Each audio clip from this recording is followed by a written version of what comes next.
In the old days, it used to be settings. Oh my God, settings, pages and pages of settings.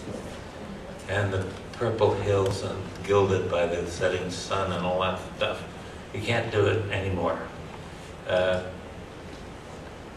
Dickens, at the height of his powers, wrote one of his best book called Bleak House. He's got 7 pages describing the fog. No characters, not even an animal.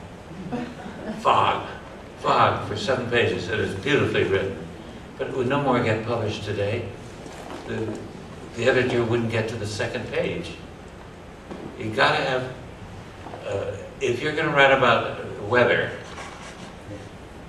then you should have a character in it. And why not have a character? And instead of saying the rain was coming down in great torrents on Fifth Avenue that day, why not say, as Judith ran down Fifth Avenue, her tears mingled with the rain that was coming down.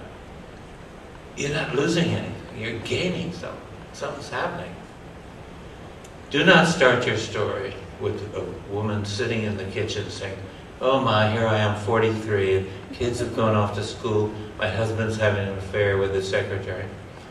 Don't start that way. Rumination is the damnation of a story.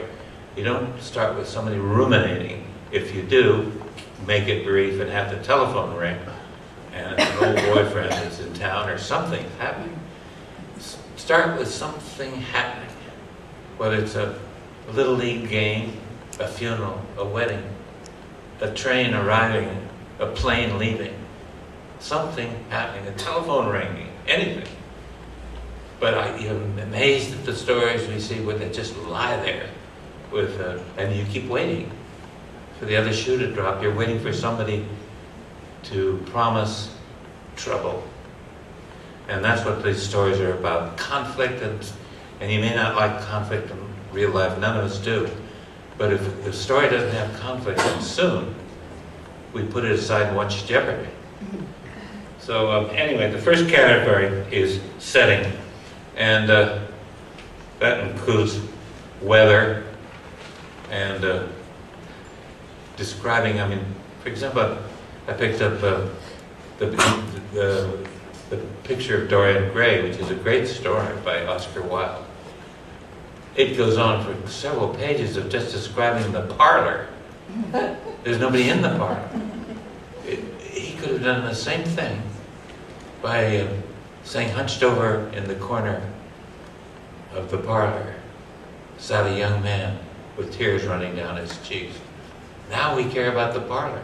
You can describe everything and we'll put up with it. Because why is this guy crying? And it doesn't have to be somebody that dramatic. But you can start with just one word can make the difference. Like, normally their 4th of July party was a lot of fun. Normally, or usually their party was a lot of fun. That'll keep you reading. Why wasn't it a lot of fun this time? All right, setting. That takes care of setting.